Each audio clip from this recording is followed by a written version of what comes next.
Good morning. Welcome to the Kingsport News Hour for the 10th month and 27th day by the heavenly calendar in the 16th year of Chunki.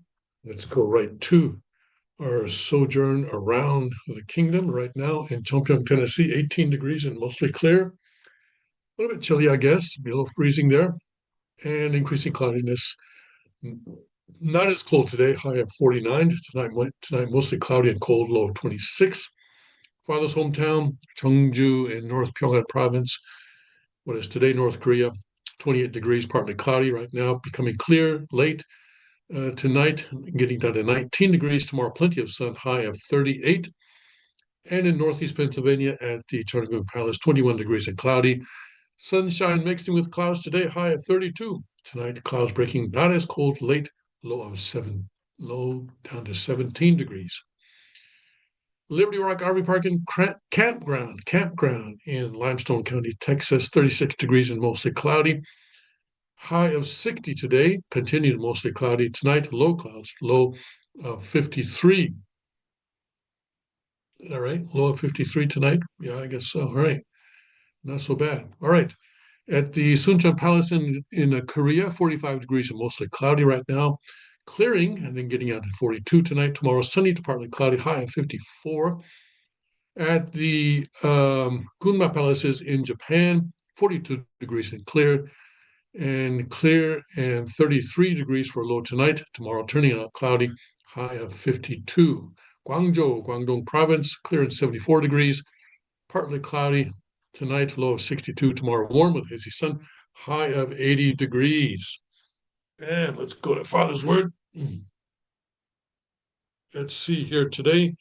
We're in the book on the true God, chapter 4. God as seen by true Father is the title of chapter 4. And we're in section 6 of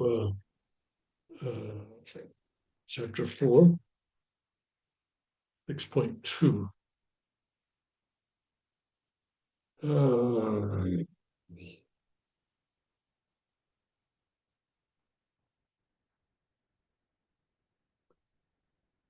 Here, chapter 4, section 6.2. So, Father's talking about he's talking about the true parents and how the God sees the true parent differently from the way that fallen human beings see the true parent. He's contrasting the two.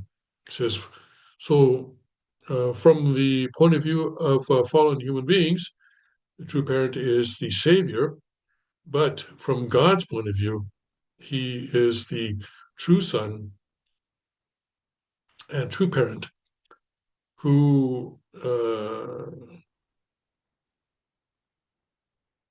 is to accomplish or to bring about the ideal of creation of true love, which God lost at the beginning. 구세주는 타락으로 초래된 하나님의 한을 불어들이기 위해 생애를 바쳐 희생의 길을 개척해 오신 분입니다. The Savior is the person who has dedicated his life to pioneering the path for God's Han to be resolved. Han. And I really don't want to translate this as resentment, even though that's the sort of accepted English translation of Han.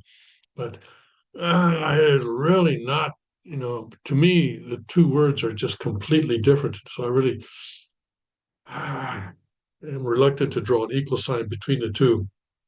I think Han is a concept that Koreans claim is peculiar to their or unique to their culture, and they may be right in some respect. Although, the Koreans are not the only people who have suffered, of course. The Irish have suffered, the Jews have suffered, and there are a lot of people who have suffered, a lot of ethnic groups that have suffered in history. But uh, Koreans perhaps, I think, have a sense that we don't deserve this type of, or we don't deserve this, or we're better than this. That type of thinking that gives rise to an approach to the suffering that may be a little bit different from others. But anyway, Han. So anyway, it's the job of the Savior to resolve the Han of God, and now they have this Han, and so they project this onto God as well. Okay. Anyway, the point is here in the next sentence, the Savior is not the one who simply exists in glory, right? This, I think, is a message to Hak Jahan, right? No, no. If you think that you're just going to sit there and expect everybody to come and bow to you, and you hand out the money, and that's not the same what the Savior does. You're supposed to be resolving God's Han, which you're not doing. 어, so always 항상 하나님의 심정과 더불어 통곡하고 always um, always uh, experiencing the sadness of God's 심정 and doing everything you can to bring Satan to submission, doing everything you can to bring Satan to submission. Right. So yeah, that's the part that she forgot. That is the part that she forgot.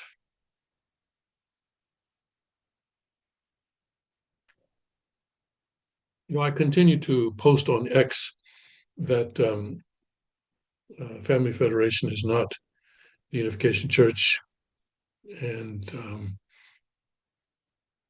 Family Federation is a completely separate religion with its own theology, with its own unique theology, and it's okay to have a separate religion, but just don't call yourself Family Federation, and don't actually, because that also is a name that Father gave to us. But they're not they're not working towards the mission of the Family Federation, which was given by Father. And certainly don't call yourself Unification Church. If you want to call yourself something else, the only begotten daughter religion or whatever, that's up to you. But don't steal the names of Father's efforts. Anyway, yeah, I think I will continue to do that.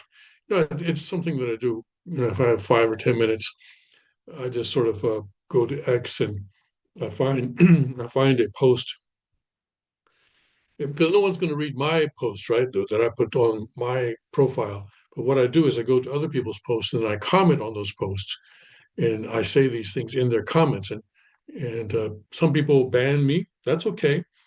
Some people today I had someone arguing back saying that Sanctuary Church is the one that is a completely different religion. So I said, well, okay, but you know what? Sanctuary Church did not change the 8th grade textbooks and teaching materials. Okay. And I've not had a response to that. Anyway, so it's a nice way to pass the time sometimes. All right, so let's go here. And the Ukraine thing, um, peace in Ukraine is uh, well, some people are saying it's coming. I'm a, we'll see, we'll see. Maybe Trump can actually pull this off. I don't know. Um, it's I get the impression that President Trump has kind of given himself a deadline of Christmas, try to get this done by Christmas.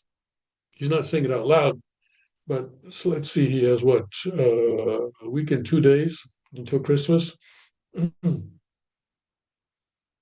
um, and yesterday, I think it was yesterday, wasn't it? We spoke about how uh, Zelensky is saying, okay, well, maybe I won't push the NATO thing so much. And I was pointing out that, well, that was never his to begin with, and so it's really not a concession. He's finally just accepting reality. Today, we get the news that Russia is willing to allow uh, NATO, I mean, not Ukraine, it will not object if Ukraine seeks to join the EU. And media are playing this up as a great concession, although I don't think it is, because I think I read this before, that actually Russia was already okay with that before. But anyway, that's whatever they want to call it, that's fine. If you want to call it a concession, okay. Whatever, brings peace, I suppose. But the sticking point still is the territory issue. And Zelensky apparently just does not want to give up territory. So President Trump has said, okay, well, listen, we'll give you security guarantee that is similar to NATO's Article 5. Article 5, of course, says that an attack on one member of NATO is an attack on all members of NATO. And so all members will rush to the aid of whoever is attacked. So we're not going to let you join NATO, but but we'll give you the same kind of security guarantee that members of NATO enjoy, kind of similar to that. But President Trump has also said that there is that this is part of a package which Zelensky has to accept, and President Trump is saying that there's a deadline on this. When is that deadline? Well, he's actually vague on that, as he often is on deadlines. Anyway, let's see what's going on here. This is an article in Politico, which of course is a very leftist magazine or publication. But anyway, let's see here. The U.S. is offering Ukraine security guarantees similar to those it would receive as part of NATO, American officials said Monday. The offer is the strongest and most explicit security pledge by the Trump administration for Ukraine, but it comes with an implicit ultimatum: take it now or the next iteration won't be as generous. A proposal of a so-called Article 5-like guarantee comes amid marathon talks among several special envoys, Steve Witkoff, President Donald Trump's son-in-law, and advisor Jared Kushner, and Ukrainian and European officials in Berlin, as Washington tries to pressure Kyiv to accept terms that will end the war. Ukrainian President Zelensky and many European leaders have been reluctant to reach a deal without an explicit U.S. security guarantee, fearful that Russia, after a period of time, would attack again. The latest U.S. offer appears to be an effort to assuage those concerns, but also to push Zelensky to act quickly. The basis of that agreement is basically to have really strong guarantees, Article 5 like, a senior U.S. official said. Those guarantees will not be on the table forever. These guarantees are on the table right now if there's a conclusion that's reached in a good way. President Donald Trump said later Monday that he had spoken with Zelensky and European leaders by phone. Trump also said he had spoken to Russian President Vladimir Putin, but did not say when. I think we're closer now than we've ever been, that we've been ever. And we'll see what we can do, Trump told reporters at the White House. Asked if the offers for security guarantees had a time limit, he said, time limit is whenever we can get it done. So it's a time limit, but kind of up to Trump to decide when that time limit is. The discussions over the weekend largely focused on detailing the security guarantees that the U.S. and Europe would provide Ukraine, but also included territory and other matters. Witkoff and Kushner were joined by General Grenkiewicz, I guess, head of the U.S. European Command, as well as the top commander for NATO. The U.S. expects that Russia would accept such an arrangement in a final deal, as well as permit Ukraine to join the European Union. That could prove to be an overly optimistic assessment, given Kremlin's refusal to give ground in peace talks so far. And Moscow has yet to weigh in on any of the new agreements being worked out in Europe over the last few days. We believe the Russians in a final deal will accept all these things which allow for a strong and free Ukraine. Russia, in a final deal, has indicated they were open to Ukraine joining the EU, a second U.S. official said. Both officials were granted anonymity. It was not clear when or how the Trump administration would bring the new details to Moscow. Russia expects the U.S. side will update it on the talks, Kremlin spokesperson said. He added Putin is open to peace, to a serious peace and serious decisions. He is absolutely not open to any tricks aimed at stalling for time. The Kremlin said Monday it expected to be updated on the Berlin talks by the U.S. side. Asked whether the negotiations could be over by Christmas, Peskov said, trying to predict a potential time frame for peace deal was a thankless task.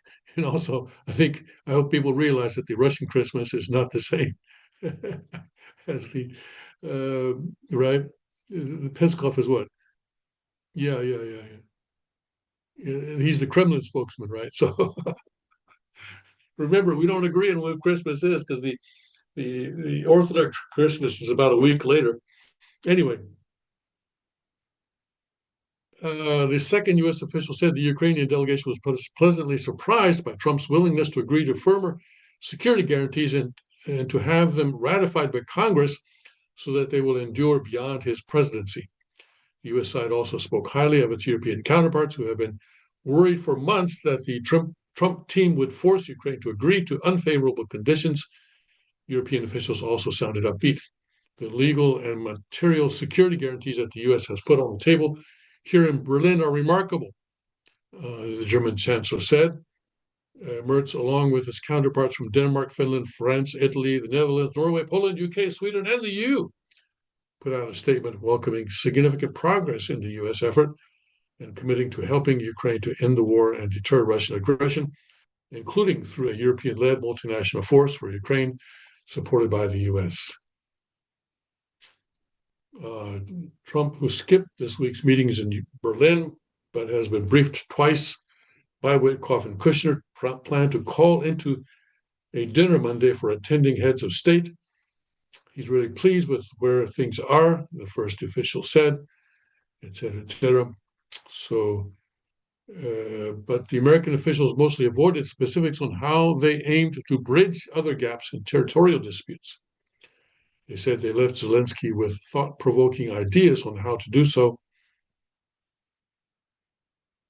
Okay, yeah, the territory thing is going to be, I think, the sticking point, especially since President Trump is also pushing Zelensky to have elections or presidential election uh, soon. So we will see how that works out. But when you think about it, Russia, remember, has already remember Russia was saying that we have to have what they call denazification. We're not hearing that anymore. Um, and that may be some sort of progress, I suppose, right? I don't know. I don't know. We don't know. We don't know what's actually going on. It would certainly be nice if this could happen before the Western Christmas, shall we say, the Catholic and Protestant Christmas, as opposed to the Orthodox Orthodox Christmas. Um, but we shall see. Okay, we shall see. All right. Let's see here. Also, yeah, I think before I get to, okay, okay, all right.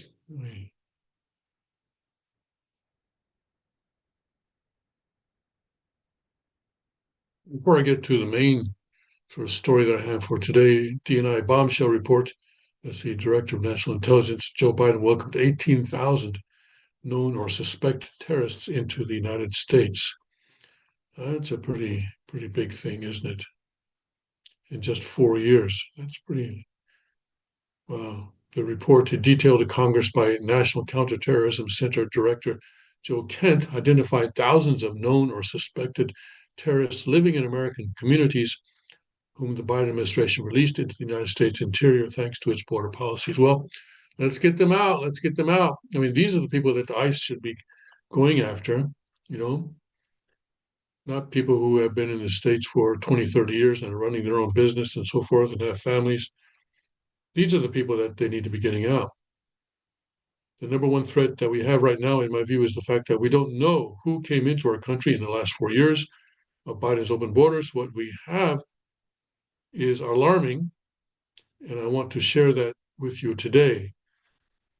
A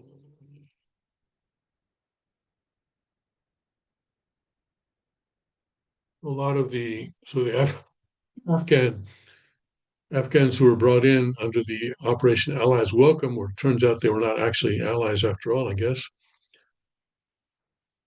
The individuals were not vetted properly to come to the US. The Biden administration essentially used his tactical level vetting as a ruse to bring him here and to bring him into our communities. Um, we've identified 2,000 of that group who have ties to terrorist organizations. So, what is Homeland Security doing about this? I think Homeland Security needs to answer questions about this, right? They need to tell us what they're doing to track these people down and to get them out of the country. All right. So let's hope that that happens quickly. Okay.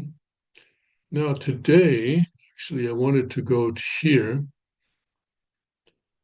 Why China's property crash must be kept top secret. And this is a German publication publishing in English. Um, so as home sales continue to plummet, Beijing has curbed independent reporting of real estate figures. The gag order masks a deepening property slump that continues to erode household wealth and strain China's banks. As the king has pointed out, um, money is important in China. And a couple of years back, I guess, 2 or 3 years back, someone was saying that, you know, uh, the Chinese people are not going to react against their right of free speech being limited. They're not going to react against that. They're not going to react against, being limited in their access to the internet or anything else. But if they wake up one morning and find that their um, homes have dropped 50% in price overnight, then they will definitely demonstrate against that and bring down the government. That was what was being said a few years back. Well, um, it hasn't yet happened, but also the king has pointed out how important money is to Chinese people. Apparently, to make a generalization, which is probably not right, but anyway, it seems to be a pretty true generalization. At least, let's say the vast majority of Chinese people, money is their god.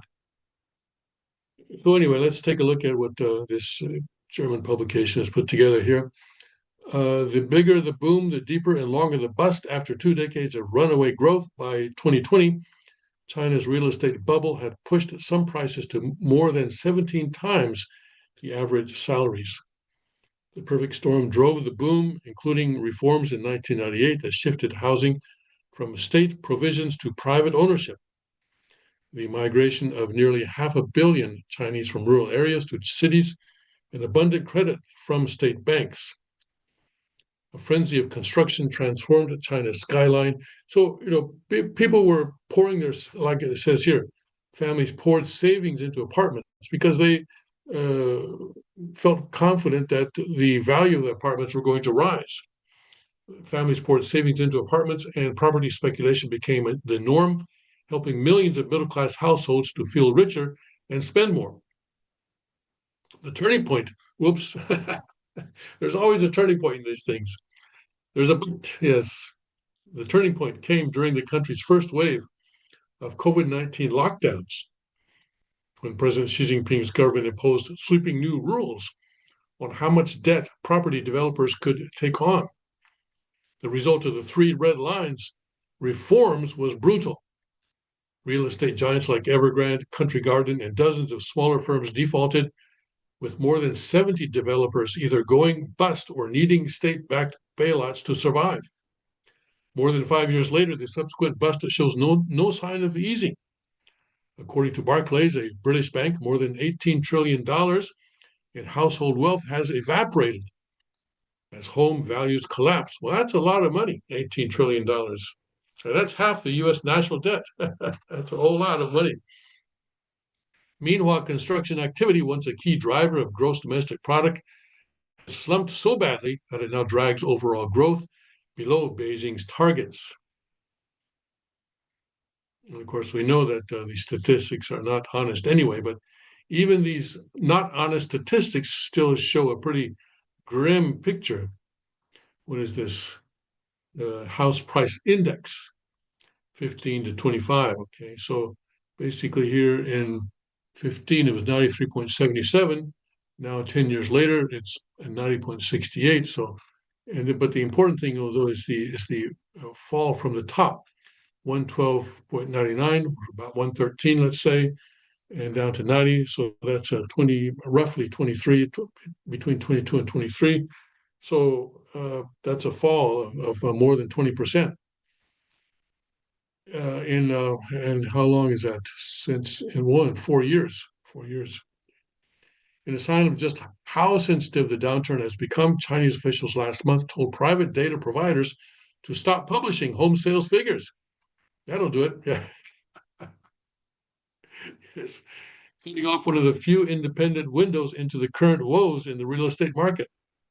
The move followed a 42% year-on-year drop in new home sales by the top 100 builders in October, and the largest monthly drop in 18 months, according to China Real Estate Information. And Stevenson Yang, founder and research director of the Taipei-based J Capital Research, thinks this move helps mask the true price decline. You likely have a market-wide drop of 50%, which could go down to 85% before it balances out, she told DW.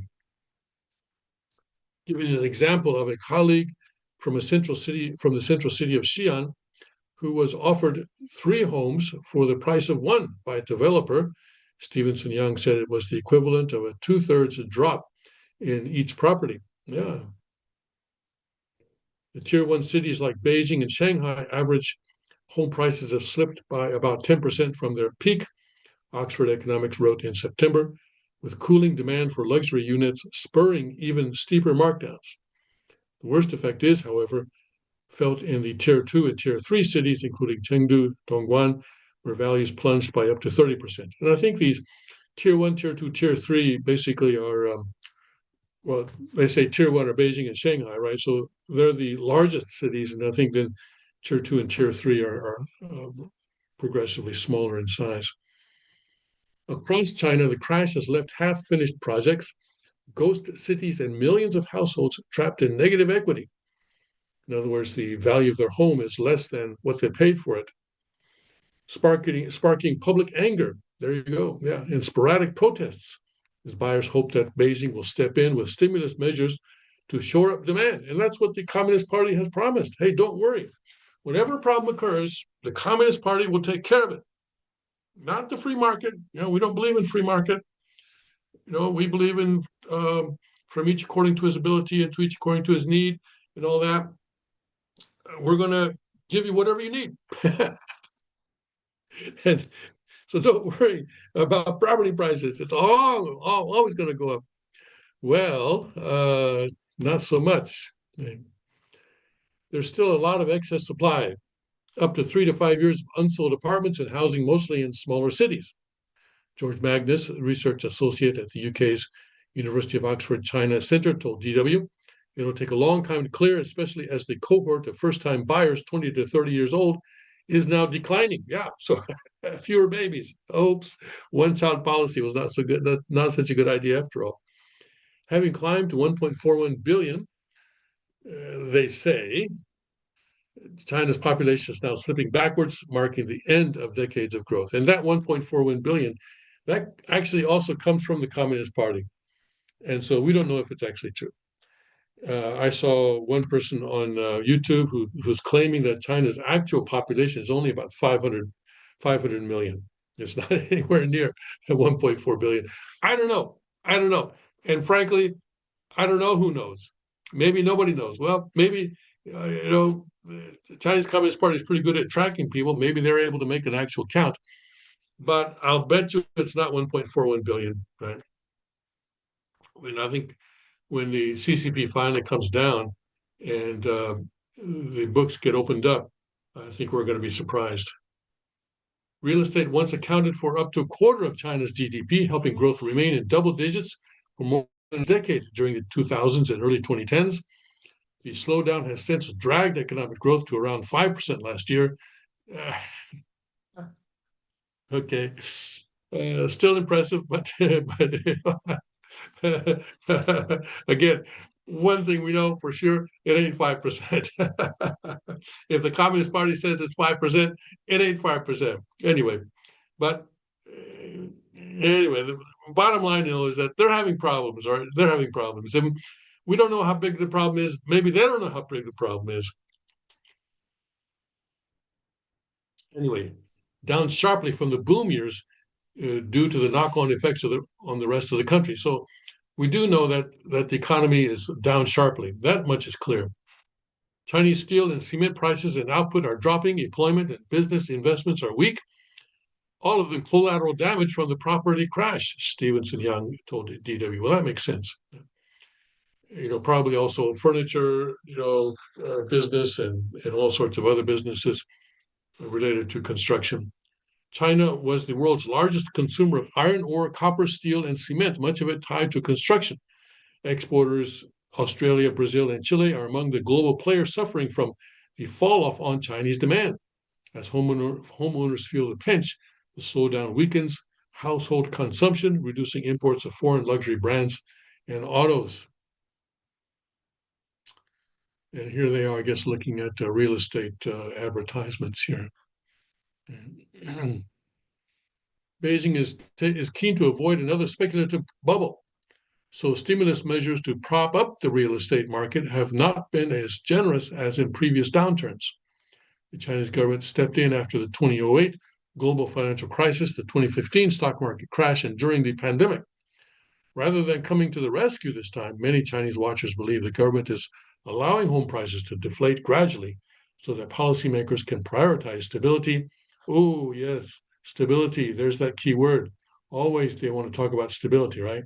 Stability and long-term restructuring over short-term stimulus. You get to a point that you can't stimulate because the amount of money required would be too great. It would be inflationary, said Stevenson Young. In other words, what? Too big to save. Too big to save is what that means. Bloomberg reported last month that Beijing is, however, considering subsidizing mortgage interest payments, lowering transaction fees, and offering bigger income tax rebates for borrowers. Okay, well, lowering transaction fees, that means what? Well, someone is depending on those transaction fees, right? Whether it's the real estate agents or the local governments. It means that they're going to get less money and they're going to be in trouble. Okay. And also subsidizing mortgage interest payments, that sounds like an inflationary thing to me. Offering bigger income tax rebates for borrowers. again, again, inflation, right?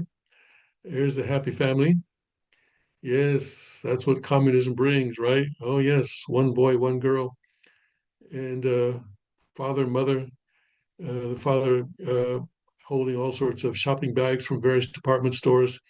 Yes, okay, all right. And then they got a big screen TV there. Okay, and what is this? Maybe is that where they keep their cash? I don't know.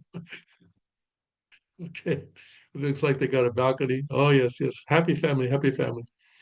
Uh, Property crashes typically take around 5 years to play out.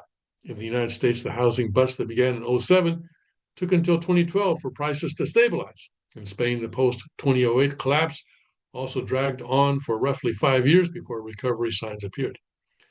Japan's post bubble collapse from '91 to the 2000s is often cited as the most prolonged real estate crisis, with home values stagnating for more than a decade and never fully regaining their pre bubble highs. Stevenson Young believes the Chinese property sector is on course for another 10 years of negative or flat growth, while analysts at S&P Global Ratings believe the downturn could persist well into the late 2020s. Some forecasts hint at recovery next year or in 2027. That's a hard pill for ordinary Chinese families to swallow. Many of them poured their savings into apartments that have lost value, leaving them stuck with mortgages that can't escape and homes that can't sell. Worse still, property values may remain far below the dizzying highs of 2020 for the foreseeable future. The story is the same the world over, according to Magnus, where homeowners often assume that prices will continue to rise forever. When the party ends and the cycle goes into reverse, the consequences can be very serious, he told DW. Right. And there's the man of the hour. uh, oh, Xi Jinping's authoritarianism is killing Chinese economy. Well, it's not Xi Jinping's authoritarianism, right? It's the communist and Marxist authoritarianism, communist authoritarianism. It's communism that is killing China's economy. You know, Xi Jinping studied the collapse of the Soviet Union, and he said, "Oh, we can do better, right? Those Russians, they don't know what they're doing, but we have a better understanding of Marxism, Leninism, and all that, and we'll give it Chinese characteristics. After all, we'll give it Chinese characteristics." uh, Interesting because China's consistent approach to its relationship with the West has been that, um, we have superior ideology. I mean, even before communism, right? Even during the Qing dynasty. So we are superior in terms of our philosophy and our ideology. We'll just adopt the sort of the external trappings of Western culture and civilization.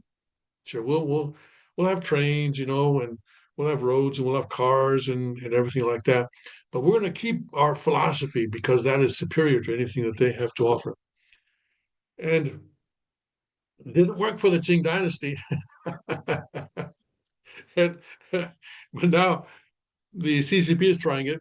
Right? They're saying, oh yeah, okay, yes, we imported this Western thing called communism, but we're giving it Chinese characteristics.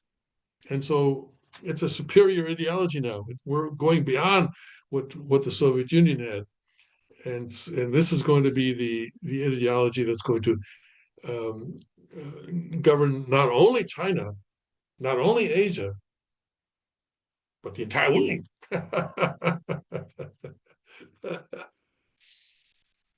uh, they would be right, except except the one sort of fly in the ointment is that there is a God. That's the trouble. And God, unfortunately for the communists, put an innate desire for freedom into people. And people pursue truth, goodness, and beauty. These are, we are programmed in that way. Truth. Nobody likes a liar, right? And goodness. People will have different definitions of goodness, sure, but still, whatever people understand to be goodness, they want to pursue that. And beauty, right? Beauty also, people more or less, they may fool themselves, but they more or less agree on what beauty is.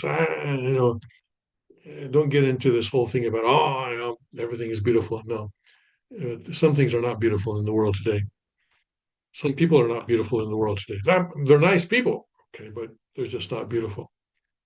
So anyway, God has given us these innate desires to pursue these things, truth, goodness, and beauty.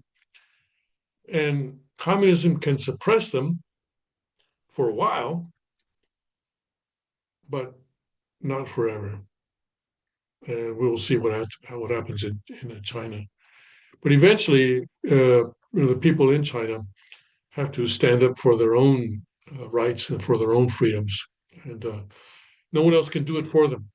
And we will have to wait and see how that takes place. But God is always working in people's hearts. However many Chinese there are, whether it's 1.41 billion or whether it's 500 million, God certainly knows. I mean, He even, the Bible says, knows the number of hairs on our head, according to the Bible. So he definitely knows how many Chinese people there are, what the population of China is, and he's approaching each individual Chinese person right now and speaking to them. And some of them can maybe begin to hear that faint voice, faint voice. God's not speaking in a faint voice; he's shouting, but people don't have the ears to hear. But faintly, they're beginning to hear. Faintly, very faintly, beginning to hear. All right, so let's pray for China, for the Chinese people, and for freedom in China, so that that will really that will really open up the world wanted if the Chinese Communist Party can um, be reformed, shall we say? Be reformed. I don't know. We'll see. We'll see what happens. Okay. All right. Let's see now. Okay, let's go here. The world is shocked by this Australian thing, and it's really terrible. But um, what is more terrible is that they're trying to, or some people in Australia are trying to say that, well, what we need is more gun control, more gun control. There's a video of a guy, sneaking up and disarming one of the gunmen, and he later got shot by the other gunman. And one person was pointing out that this man very nearly lost his life because all the gunman had to do was turn and fire, but the gunman was sort of focused in one direction, and so this guy was able to sneak up and grab him. But it was an extremely dangerous thing that he did, an extremely brave thing that he did. Um, it would have been much better if this righteous man had a tool with him, right? If he had had a tool with him where he could have neutralized, not necessarily killed, but at least wounded the gunman instead of having to risk his life like that. That would have been much better. And also to have been trained with that tool. What we see in the video is that finally he grabs the guy and he disarms him, and then he grabs the weapon himself and points it at the bad guy. But then he lets the bad guy go, join his bad guy number two. And some people are pointing out that this was a mistake on his part, on the part of the good guy. The good guy should have shot the guy. Maybe he, didn't have training in weapons, and uh, but uh, I think someone who had received peace militia training probably would have understood that he was giving the guy the opportunity to continue his rampage, continue killing people, and so should have at least taken one shot to wound the person so that he could not continue his uh, his rampage there, or to join his other guy on the bridge.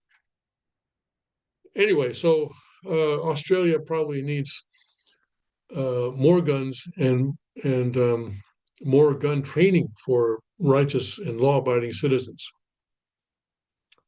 And if you have that, then probably this kind of thing would be more rare. This was apparently the first time in about 30 years that they had this kind of thing happen. But I have a feeling that it's going to become more and more common. The next incident that they experience will not be 30 years from now, I suspect. I think it'll be less than 30 years from now, the next time that Australia has this kind of a thing going on. And they will the leftists will pull out their script and just say, "Oh, they're chanting, oh, more gun control, more gun control, more gun control." But no, no. Just remember that well over 90% of these mass shootings occur in places where people are not allowed to have guns. Now, apparently, at least one of the two people in this, the father, I guess, had a gun license. Um, well, yeah, so there was a bad guy who found a way around the gun laws of Australia.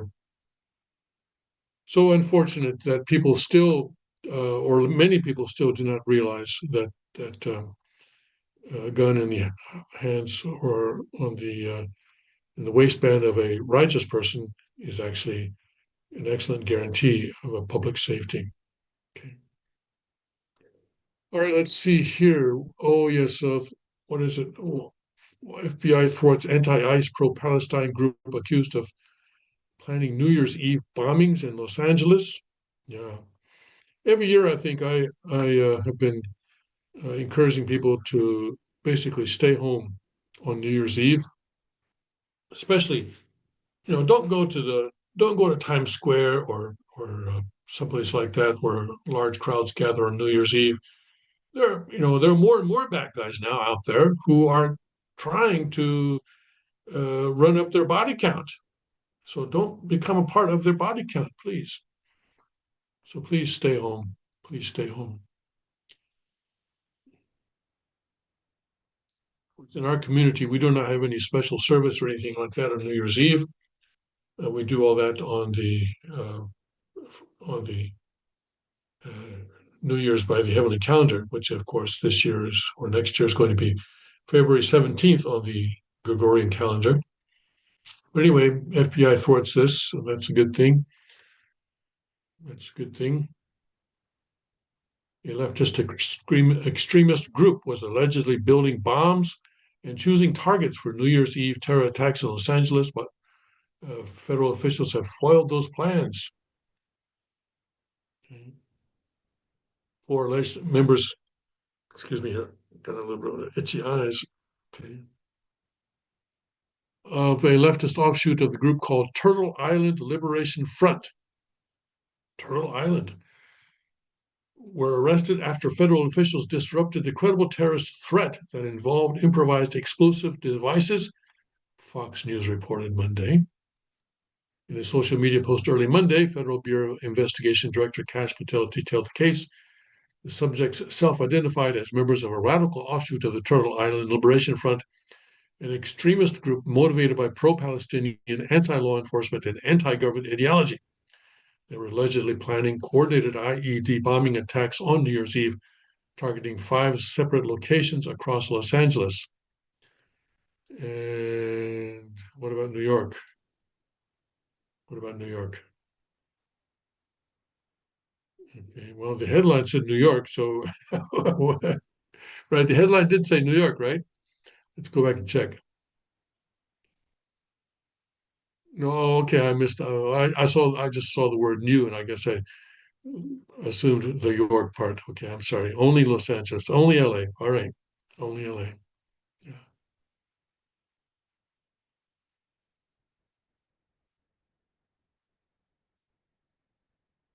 Turtle Island is an indigenous name referring to North America. Okay, all right. Now on the killing of Rob Reiner and his wife. So yesterday I said that that some media were beginning to report that his son was the culprit, and that has been confirmed now. And apparently, the father and son had a big argument at a Christmas party um, shortly before this incident happened. Uh, but the fact that this was a knife attack, and not just one or two wounds, but several wounds, shows that really the son was exploding with anger. And that's why I say that, as I mentioned yesterday, that this is the kind of thing that I think uh, evil spirit world has a great deal to do with this kind of thing. But well, I don't know how spirit world works, but this is what I suspect. Okay. Anyway, Rob Reiner, of course, was a huge opponent of President Trump. Not just an opponent, but really one of those people that was doing their best to to stop everything that President Trump was trying to do. Okay, and this may be another case of evil judging evil. I don't know. It seems to be happening more and more these days. Okay. All right, let's see here. Yeah, here's a um, because this is one of those articles that is intended to encourage people to spend. Right, share of Americans planning to spend $1,000 plus on holiday gifts hits record high. So the objective here is to make you feel guilty if you're only going to spend $950. You are lower class if you spend less than $1,000. Ah, but uh, that is the reality of America today. That everything depends on the consumer spending, and if you run out of money, no problem. You can max out your credit cards. Don't worry, you can pay them off next year, sort of. Oh boy. $1,000, huh? More and more people are spending more than $1,000 on holiday gifts. Hmm. Okay. Um,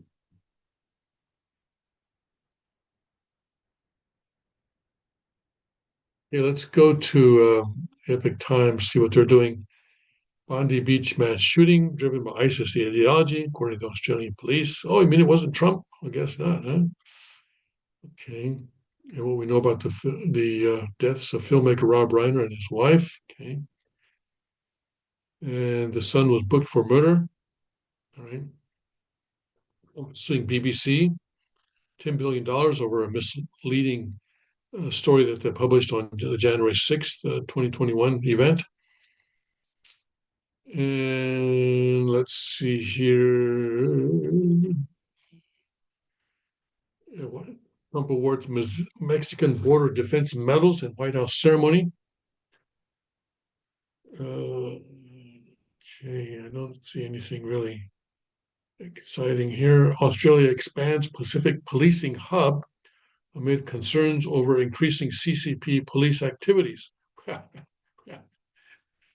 you do it. Yeah. This has been going on for a long time. Well, let's take a look at this. Yeah. Okay. Let's see here. The Australian Federal Police will. Whoa, whoa, whoa, whoa, whoa. Don't lock me up, please. Okay.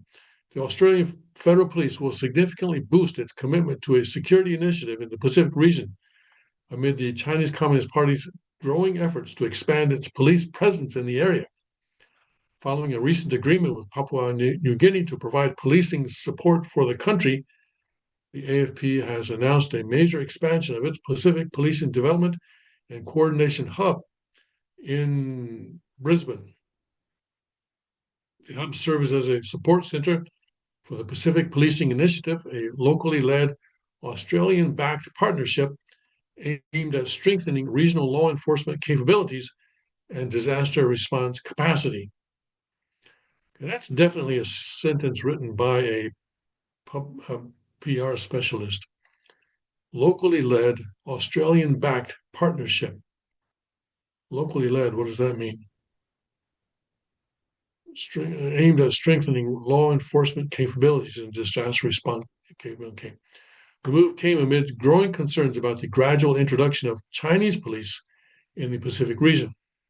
Under the expansion plans, the hub will function as a training center for the PPI's Pacific Police Support Group, which has been deployed to major regional events and emergencies, including the 2025 Pacific Mini Games in Palau and Vanuatu's post-earthquake recovery efforts. For this purpose, a number of new facilities will be added, including a chapel, sports fields, a fully functional mess hall, traditional gathering and cooking areas, and expanded training facilities.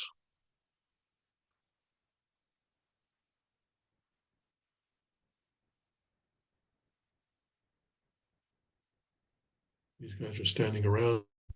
doing something, I guess.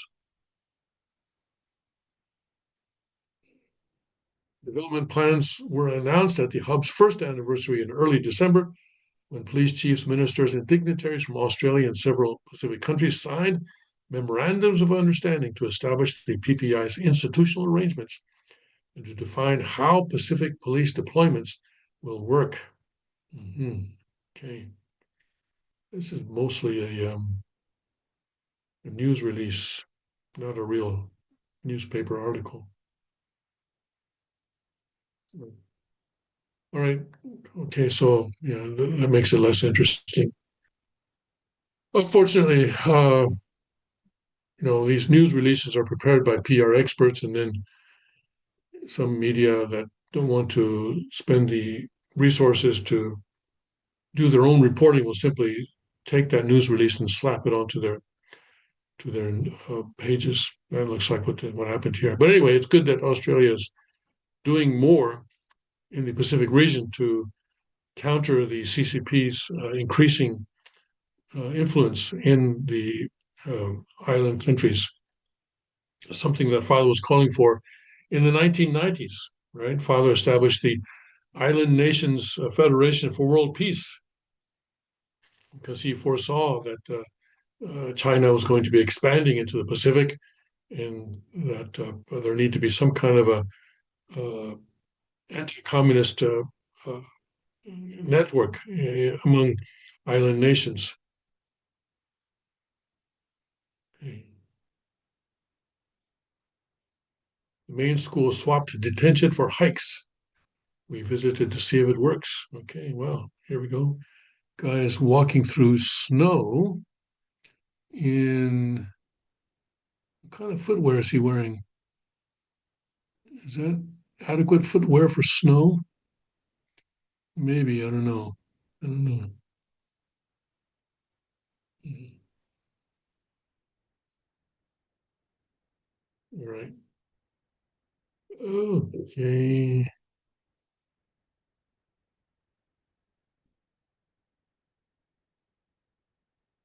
And former U.S. Army Pacific Chief reveals what's missing in U.S. Taiwan strategy. Okay.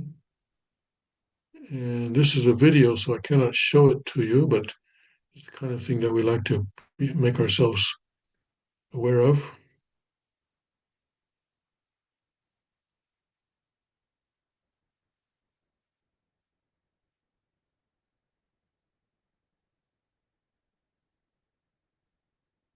That's about all there. Okay. Let's check to see what's on Breitbart. Okay. The Reiner's killed by their son. Um,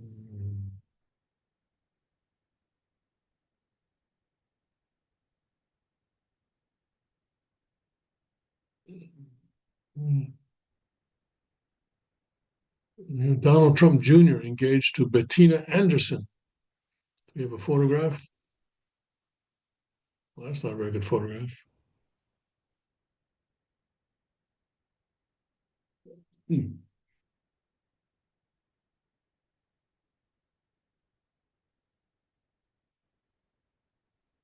Daughter of entrepreneur Harry Loy Anderson Jr. and philanthropist Inger Anderson have been linked since 2024. Okay.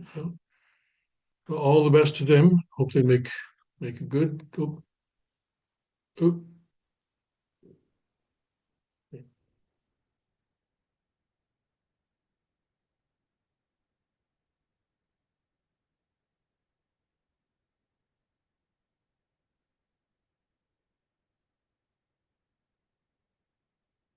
okay. Designating fentanyl as a weapon of mass destruction, escalating militarization of the drug war, NPR. Yes, they found something bad to say about it, didn't they? They found something bad. What? The escalation of militarization of the drug war. Uh, okay.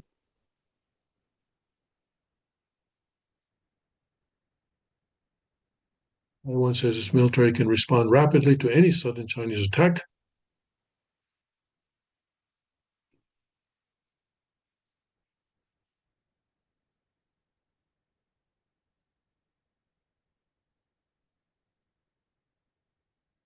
Bank of Japan to take interest rates to 30-year high.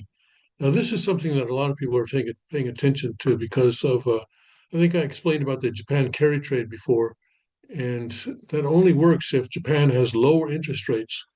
So the fact that Japan is about to increase its interest rates is actually a cause of concern for many people who are looking at the world financial situation. All right, anyway, gotta go. I'll see you tomorrow. And tomorrow we will have an OSDP lecture. Yes, at this hour. So I'll see you. God bless, Godspeed. May His kingdom come quickly.